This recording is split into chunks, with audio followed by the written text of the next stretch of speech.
Okay, hello. This today is not a Steam game, so this is something that I found a couple of months ago, and I've been meaning to play it. This is a game that I wrote about 16 years ago, way back in the day. It's not very sophisticated, but it's good for a few minutes entertainment. Uh, it's in Unity, and at the time I was kind of on I had been working really hard on trying to develop my skill set and using the Unity engine and as a C# developer, and I was just devouring like tutorials left and right, and I got to a point where I was like I used to spend a lot of time like watching tutorials on like how to do this task or how to create this particular mechanic or whatever. And I had started to move past that and was looking at tutorials for like, we're going to build this type of game, we're going to build that type of game. And a lot of times what I would do is I'd start the tutorial and I'd watch just far enough for them to explain how the game works, like what they're going to do. And then I'd pause it and I'd be like, okay, I'm going to go do that myself. And then I'm going to go back and see how they did it and compare. And that's what happened here. Whatever tutorial I watched, which honestly I never finished, I never watched the tutorial.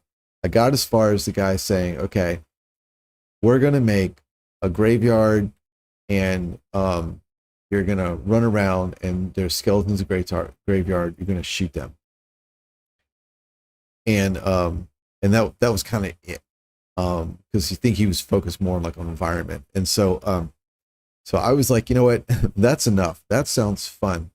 And I've always been into procedurally generated content. So what I did was I put together a procedurally generated cave system, and then threw some spawners in, and some skeletons, and almost everything is off of the like free assets off the asset store. Just about. I think I modified some of the skeletons, and I may have made a sword or something like that. But I wrote all the code and I got all the behaviors working, and it's fun enough. So anyway, let's play it. So this is called the ever so creatively named Skeletons. And let's see here. All right. The immensely complicated instructions are: find the portal to escape. Avoid the creatures that inhabit the worlds you visit. Running makes it easier for them to find you. Do not linger near exits. When you are near an exit, all enemies will know where you are. Okay. So there's I wouldn't go as far as to say there's a stealth mechanic, but the enemies do have hearing. So yeah, if you run, they can hear you. They can detect you from farther away. All right, here we go. Let's see.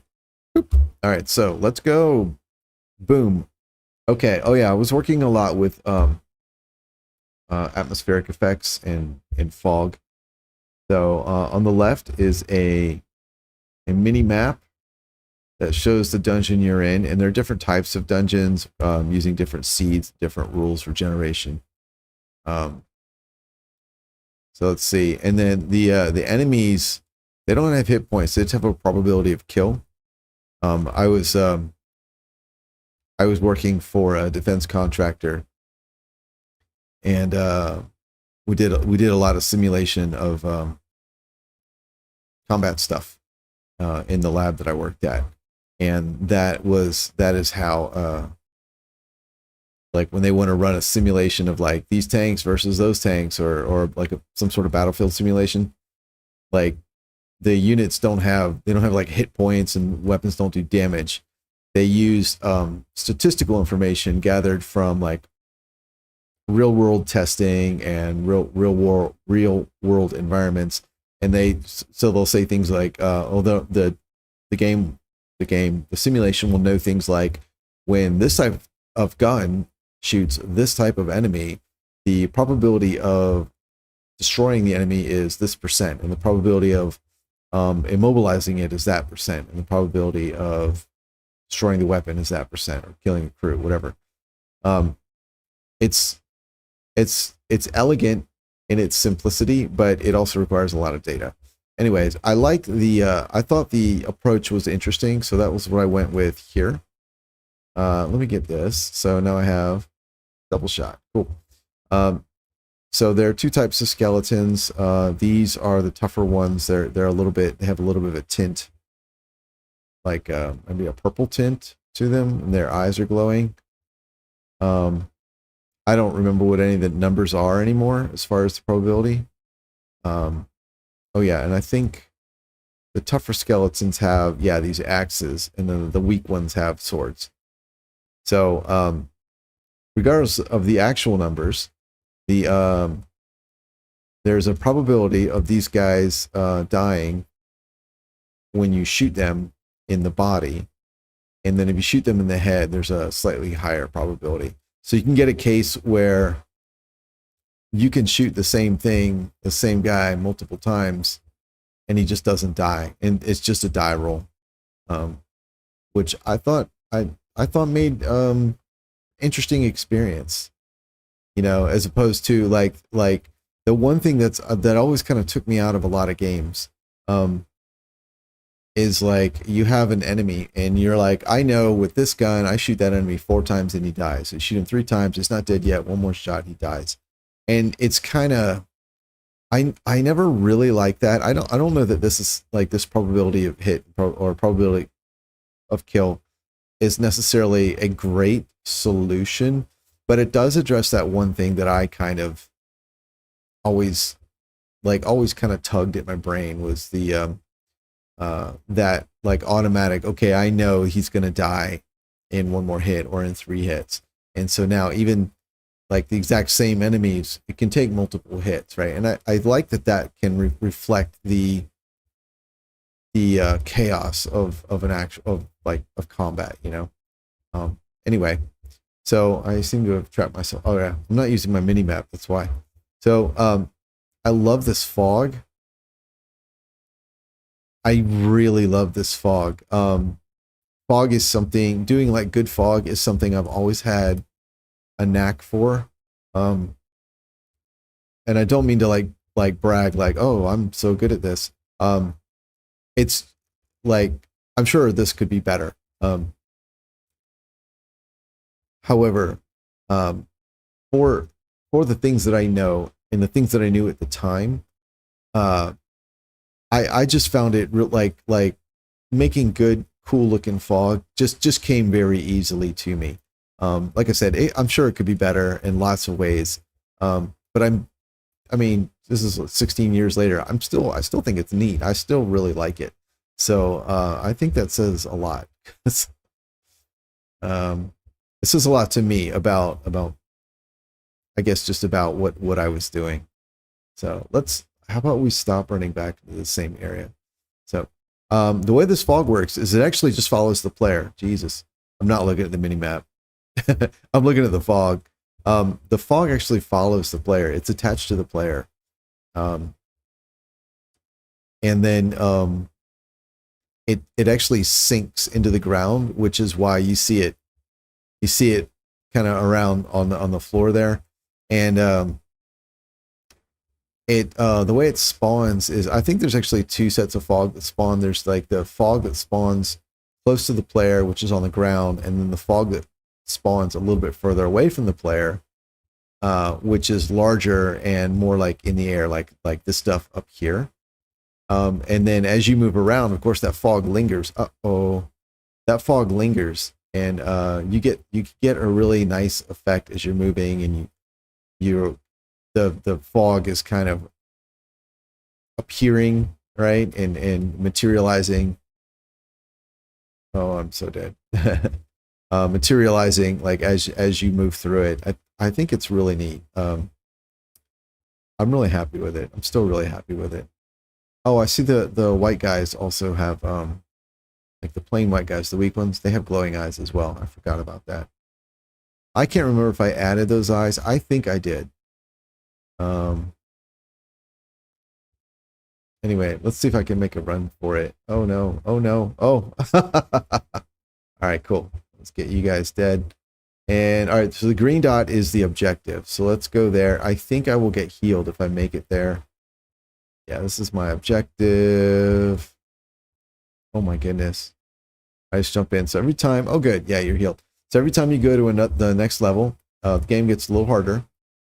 I don't remember how exactly, but like spawn rates increase. Yeah,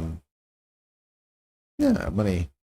I don't remember what else increases. I don't know if the monsters themselves, like if their probability of kill goes down or their attack damage goes up. I really don't remember. I just know that I designed it to get a little harder each time you go to the next level. All right, so what do you have? We have one. I've picked up a couple of these power-ups here. The yellow ones add another parallel shot to your current shot. So on the right, I have a magazine. I think of it like a gun. Yeah, I have like a magazine of 4. I'm on the third. That it counts down to 0, I believe. Yeah. So I'm empty. So now I reload. Okay, so I'm at shot 4, and it's going to be a single shot. Boom. 3 will be a single shot. 2 is a single shot, and then my last shot is a double shot. So whatever shot I'm on, when I pick up that yellow, this is gonna add 1 to that. So now this shot is a double shot, single, double. So and then I thought I saw, where is he? Oh, there's a purple power up. Here it is. So if you get him, that increases the magazine size. You kind of think of it as like magazine length versus width. The yellows make the magazine wider for the current shot, and the purples make the magazine longer, and they just add a single shot. I don't actually like the yellow shot very much, because it switches back and forth. Like, unless every shot in your magazine is the same, has the same number of yellows, so that it's like all double shots or all triple shots. I don't like using it because it messes with your aim, right? Because with the double shot, to hit him, I've got to aim slightly to the side, and then with a single shot, you've got to aim directly at him. So it's an interesting mechanic, but I don't really like it, and it is something I came up with. I thought it would be interesting, and I agree it's interesting, but I don't really like it. After you accumulate a lot of power ups, it can be all right. It can be kind of cool. You're just like holding down fire, and it's going like 3 and 2 and 4 and 1 and 3. It's kind of cool. It feels kind of like an automatic shotgun sort of thing. But it takes a while to get to that point. And then of course, every time you pick up a purple, it extends that magazine with a single shot. So it just, I don't know. I don't think it really works well. Like it does exactly what I made it do, but I don't think it works well. All right, you guys, let's get out of here. And there are piles of money and treasure chests laying around here. I remember I think I remember messing with this. I know, like, since when they're closed, I remember making them so that when you collect the money, because I wanted a way to know if you picked it up yet. So when you walk over it, it changes. The top slides off like that, and then they're fine. So I remember making that work. I don't think I made this actual textures or anything like that. That's not, making textures takes a long time for me. I think in general, making textures, good textures, kind of takes a while. And for me, it definitely does. So it's never been something I've really liked to spend time on, because if it could take me 3 hours to make you know, make this wood texture and the metal texture, and then get the color right, and then get like the little lock mechanism drawn there, and the little handle on the side, get the bolts right. Like that could take me 3 hours to do. And I'm like, I'd rather spend 3 hours. Like I could implement 2 simple mechanics and have a couple play tests in 3 hours, you know? So, I don't think I made the texture here. I may not have made any of the asset, but I do remember that I made it move when you pick it up. Okay. Well, this has been fun. Let's go find, here we go. This is the spawner. Okay, so I can't do anything there.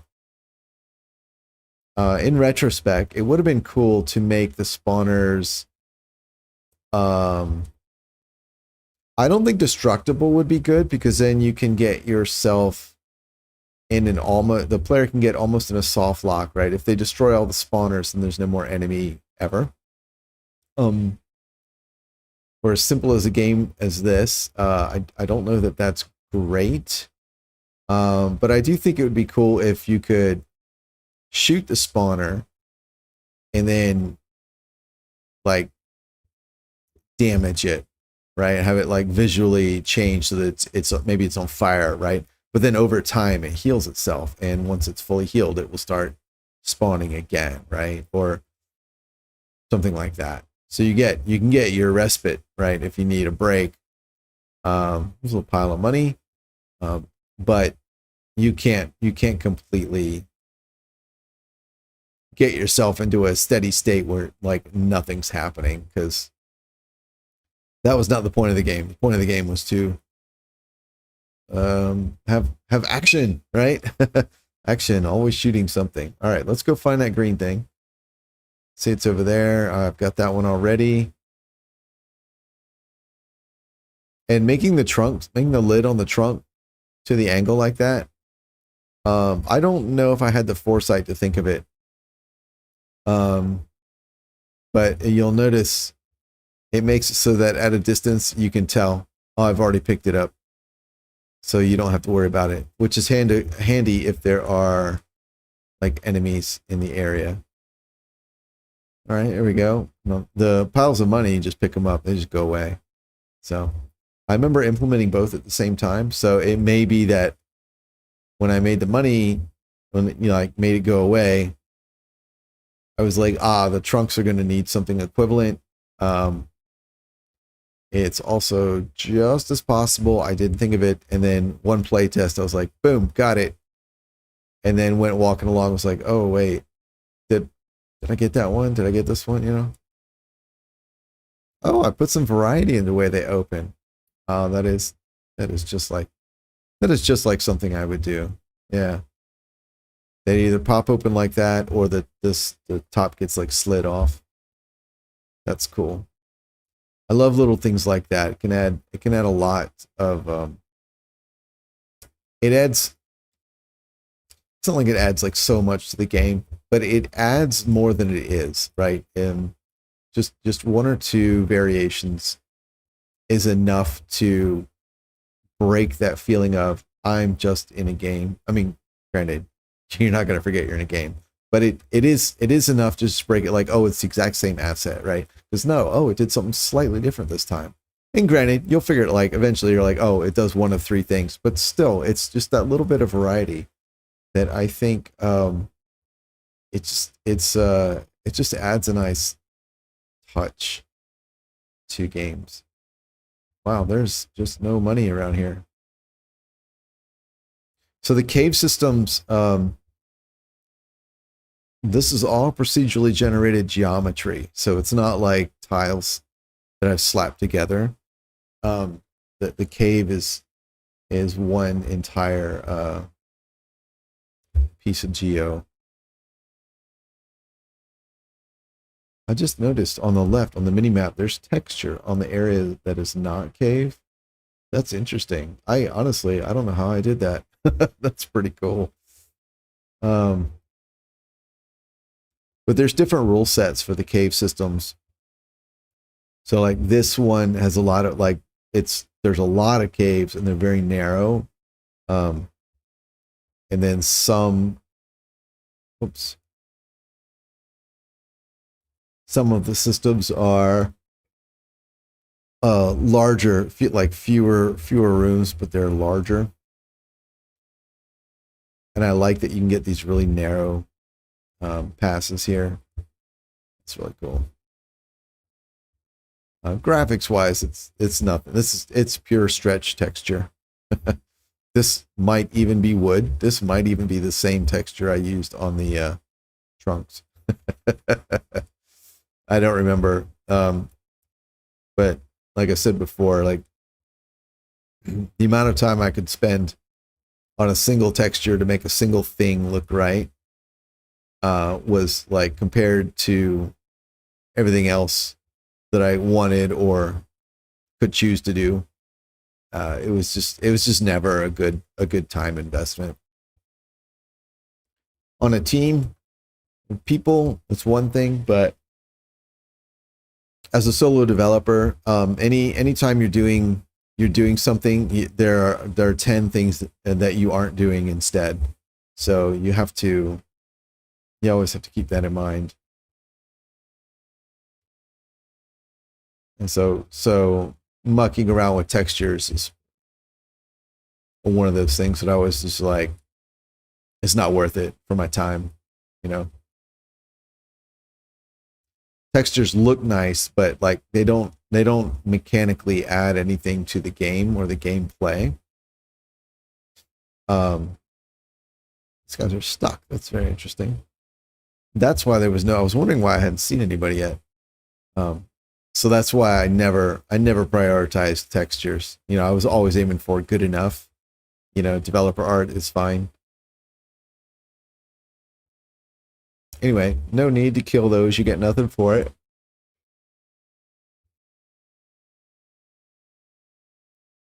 All right. See, this map has a much bigger caverns and passages and rooms.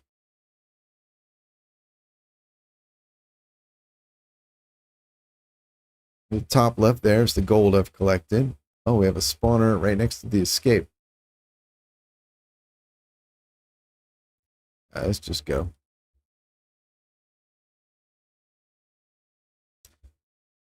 Oh, we have another cave. Oh, yeah. Oh, is there more? Oh, I forgot. There can be more than one spawner. That's cool. That may be based on the depth that you've descended to in the cave system. I couldn't remember if I'd done that or not. I remember thinking about it. So that's another reason I think being able to damage them, not fully destroy them, but damage them so they temporarily stop spawning, would be great, because that gives you some choices. If you're overwhelmed, you're already overwhelmed with enemies. But if you're on the brink of being overwhelmed, you have some decisions. Or like here, I'm not overwhelmed at all, but like, do I keep shooting the 1s and 2s because they're easy and I can handle it? Or do I switch and, you know, destroy one of these spawners in order to, you know, the enemies are going to build up while I'm doing that, but then once I've got one down, the spawn rate will decrease, you know, and I can do a little crowd control and move on. So it's a nice set of choices. I like that sort of decision making when it's provided to the player.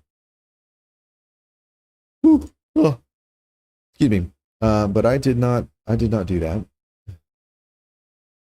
Let's see here. I really like how the cave system works out. The vertical geometry is not fantastic. You can see the UVs are all super stretched and everything, which completely destroying the. No, how the hell do I get through there? Can I get through here? Oh no, I can't. Okay. You can see that like the UVs are stretched and they destroy like the texture and all that. But overall, like setting that aside, setting that minor detail aside, I really like how the caves worked out, because I think the process I used was like I had a method for, of course, generating. I used a cellular automata um, system for creating like a cave, and then I had a like a cave like data, I guess you could say, as far as like what's open and what's not.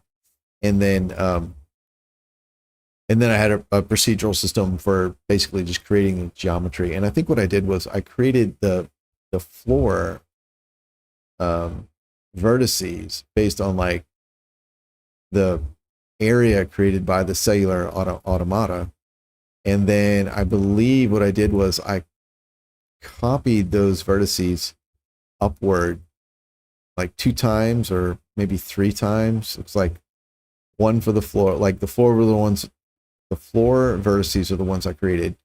And then I went up one to that level, and then up another to that level, and then up one more to that level. And then I just added a minor perturbation in each of the 3 axes to all of the vertices above the floor ones. So that's why you have some walls that are leaning in or out or whatever. And the problem with that is that you're going to, if you do it, if you get extreme with the perturbations, you can get stretching of the texture, which you can sort of see a little bit in that middle area right there. I'm looking at the texture's kind of stretched a little bit. This all here, that's just I just plain. I don't even think I bothered. I'm not really sure why it's like that here and not up there. Hello, but it's a neat process. Getting those UVs cleaned up is something I definitely didn't worry about, and I've never really thought about since. So honestly, I don't even. I'm not really sure. I'd really have to. Oh, money. Anyway, yeah, messing with UVs is. I've learned how to do it, or I learned how to do it at one point in the past. I was like, okay, I understand. This seems important, or this is important. But I sure did not enjoy doing it. I found it to be mostly more tedious than anything else. Tedious and time consuming. So I was, you know, it always comes back to, whatever you're doing that instead of 10 other things. So, I'd rather do the other things.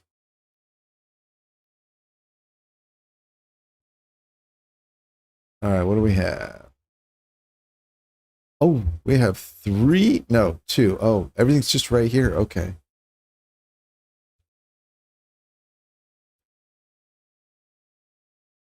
Let's get some money.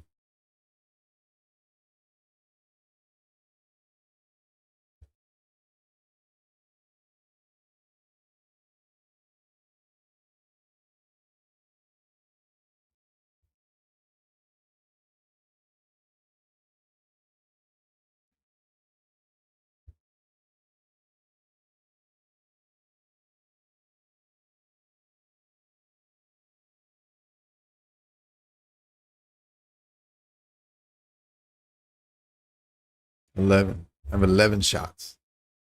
Cool. All right, we go this way.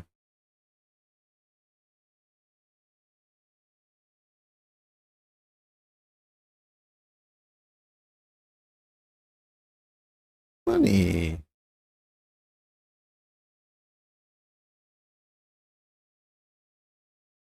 You guys are stuck? Oh. Well, that's sad.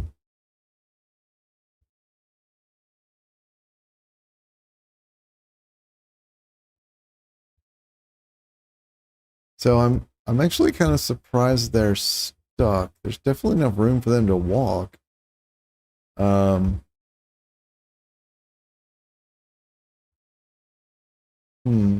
I don't know. Curious. And I don't remember the conditions. I sort of thought maybe there weren't any conditions, but I remember at one point the skeletons could literally walk through the walls and come get you. I don't know if they could always do that or if it was only in certain situations. Oh man. I love the fact that the fog can make it look like there's a wall where there isn't any. So this looks like a dead end, but it's not. That is one of the things that I like about how the fog turned out.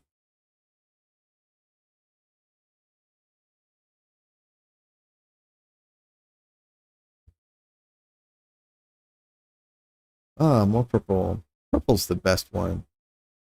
Ooh, we have a big area, so we can just spend all day shooting these guys. Well, boom.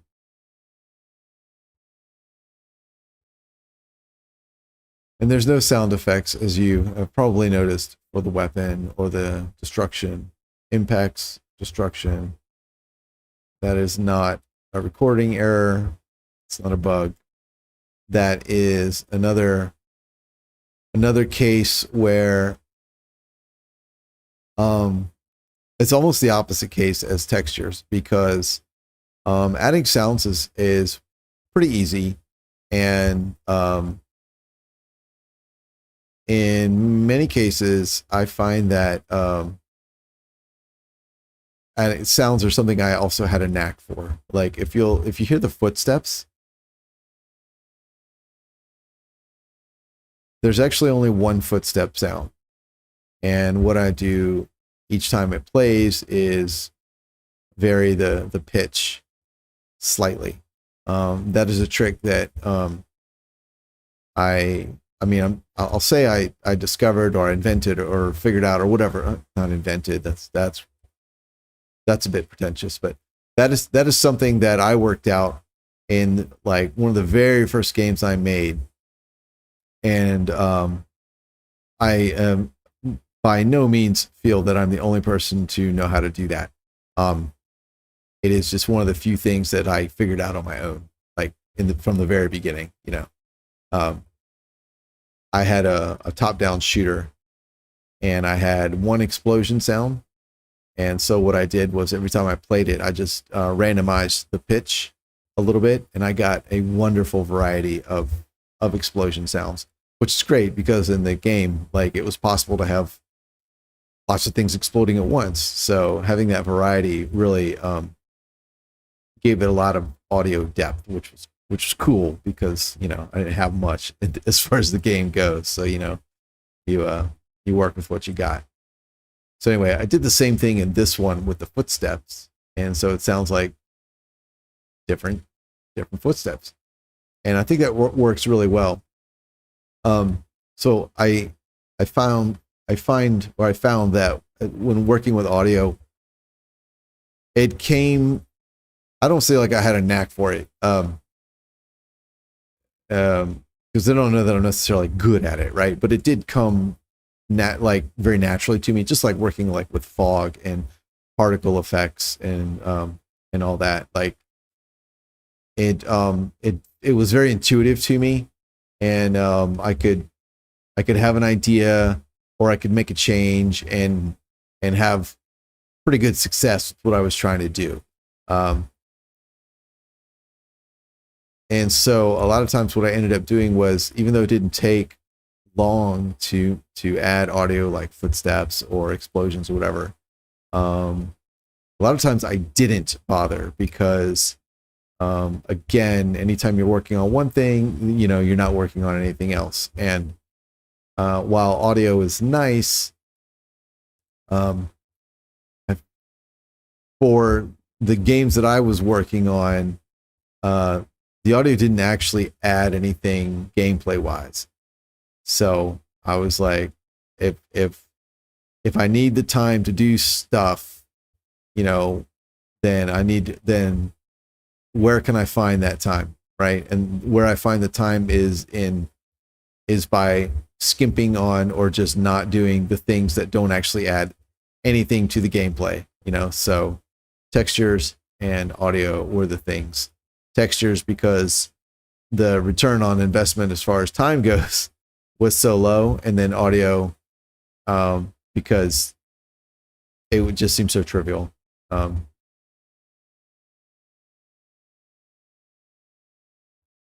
It's a hard decision to make. You know, you want to do all the things, but you only have so much time. So, oh, that sucks. Damn, you just right in my face. That was not cool.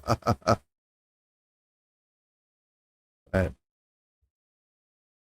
Like I did the cool slash when they swing.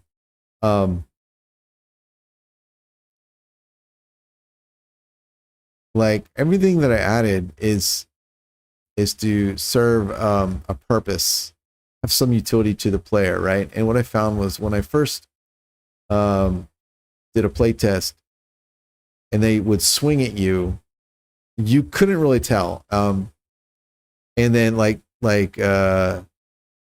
here, let's try this. So here, like he's to the side of me and swinging at me, and I have no way to know because there's no attack sound.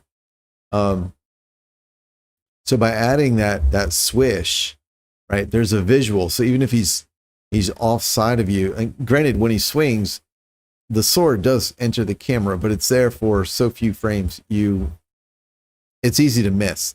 But with the swish visual, it makes it clearer that, oh, someone just attacked you, right? Which tells you you're in danger and there's someone very close to you that you may not be aware of, and in most cases, which direction, right? So I added that after one of the play tests, and I was like, oh, I see. Like I got surrounded and died because I didn't know anybody was near me, you know, or backed into somebody, didn't realize it.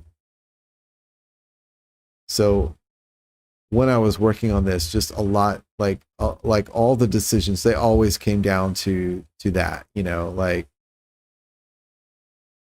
giving the player information that they need. You know, I never really got to the point where, you know, okay, the game mechanics are solid, the gameplay is good, the difficulty pacing and all that is fantastic. Now let's polish. Let's add all the things that are missing that weren't necessary for for everything that already exists. You know,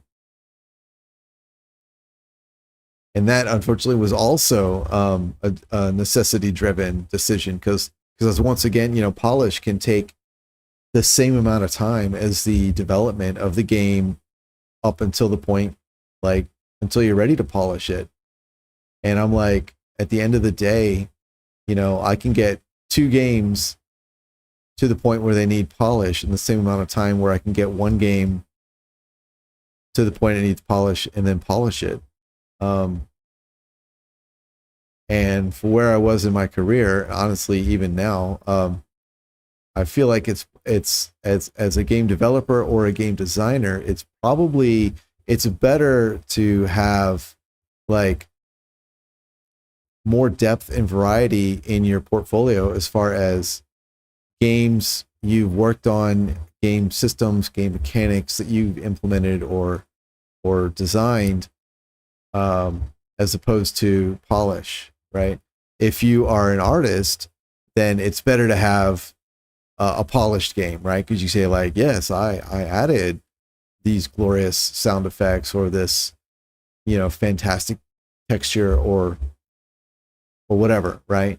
Or you know, these creatures and their awesome different animations for the things they do, right? That's, as an artist, That's what people are looking at you for. Whereas for a designer or a developer, they're looking at your kind of your breadth of capability. Because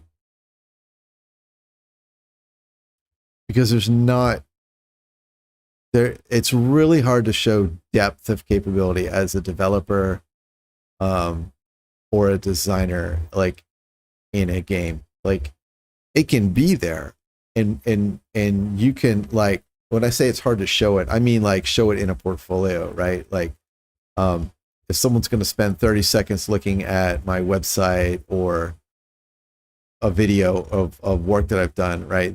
They're not going to get, like, as a designer, you've got this super intricate balanced system of player driven economy and organic balancing and or dynamic balancing or whatever, right? You're really not going to get that from looking at a video, right? Or even playing a game for 10 or 15 minutes. So, but if you say, look, I made a first person shooter where you shoot skeletons and it uses these mechanics, and I've got projectile mechanics and the skeletons have melee mechanics, and you've got spawning systems and there's a damage system with the UI on screen, and then you can say like, oh, and look over here, it's a top-down shooter where you've got a little spacecraft and you've got upgrade mechanics and you've got a research tree. Like you can show like, look, I have this broad skill set of capability. You can see that far more easy than look at the tech tree I made. It's 30 levels deep, and the branches that are available are based on character decision and world events and player interaction. Like that stuff can all be true, but it's going to be really hard to see like in a portfolio. And so as a developer or a designer, like I realized that, and I was like, so polishing a game, like a game that you're just making for the sake of like, well, for yourself to have fun, but then also like as a portfolio piece, polishing a game is nice, but it's you only have so much time. So you can have 2 unpolished games or 1 polished game. What's going to serve you better? And I just always felt like, for me, oh geez, the thing that's going to serve me best is, having a broader variety of games and gameplay and game systems being showcased rather than, one super polished game with a bunch of nice stuff, because another aspect is polish usually comes down to the polish that you can see visually usually comes down to art, right? And as a game developer or a game designer, your art skills are not what you're selling. They're not what you're being hired for.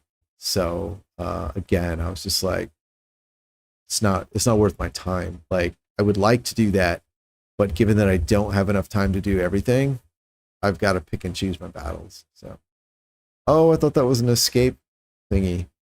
Oh, escape is over here. Oh shit, no, it's over here. Ah, oh no. All right, here we go. This is why I rushed through a bunch of the levels earlier. I just kind of like, oh, there's the thing. Let me just jump through it. Because the game actually gets more fun when there's hordes of enemies. So I would like to go get that purple power up though. See if I can get that. And boop. Awesome.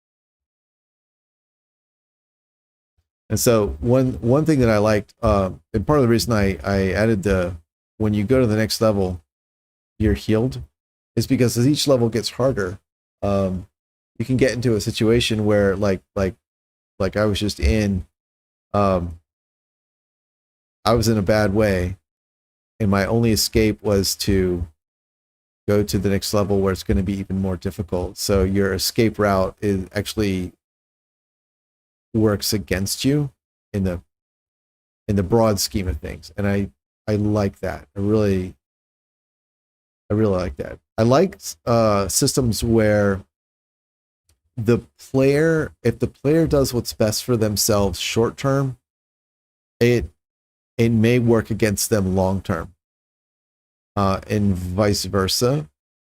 Especially if it's not like, there's got to be a balance. It can't be like super obvious. Like investment is a very simple form of that. Like a lot of games, especially tower defense games, they'll have a like, you can build this building for this much money, which does absolutely nothing. But at the end of the round, like your income is increased by like 15% or something. And it's really simple. It's like, okay, so instead of building actual weapons,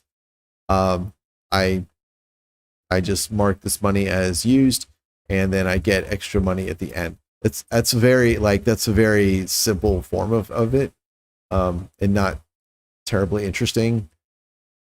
But that is the idea, right? So you can say like, oh, I'll spend the money now to get extra weapons, extra defenses, and have a better chance of surviving to the end.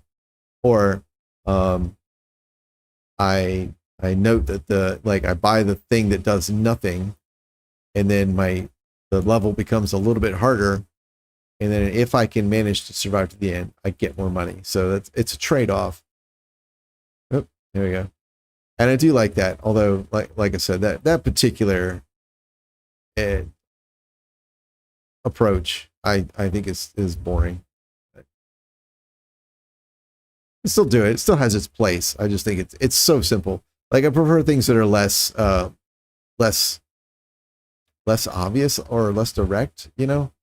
Like here, like I was surrounded, had limited mobility. My only escape was to jump to the next level, which is going to be even harder. So I like that. I could have stuck it out and tried to shoot everything down, and worked on exploring the level, get some money and power up, or just go to the next level and accept that the difficulty is going to be even higher, but maybe I have a better starting situation where I'm not,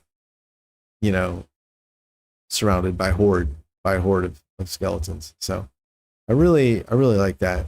All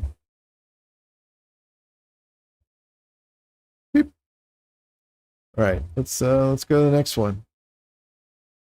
All right, let's do this. Let's keep going to the next one until we die, despite our best efforts. So we go straight, make a beeline to the next one. I don't think there's an actual level counter anywhere, so I have no idea how far down we're going.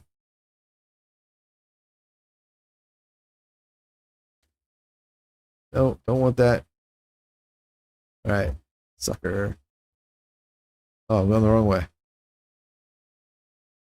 Go. Yellows.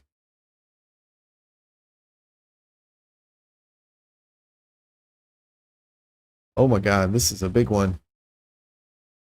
Oh, this level's huge. Oh wow. Ooh. All right, well, it did get harder. Okay, I see yellow. Oh, there it is. Sweet. Oh yeah. And this is an example of what I had said about the different it's the same procedural, like it's the same code generating each cave system, which is something that I love. Like you're using one tool and it's just the data you feed into it, which determines how big the rooms are, how crinkly the paths are.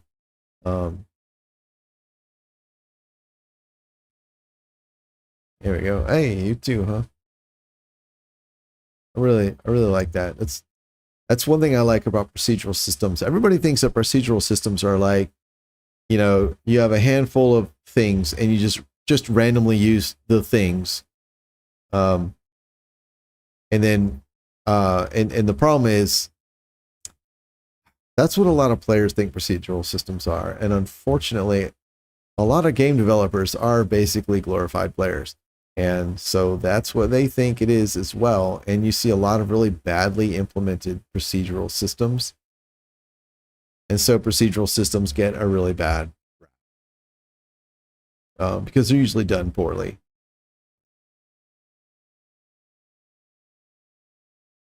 Purple.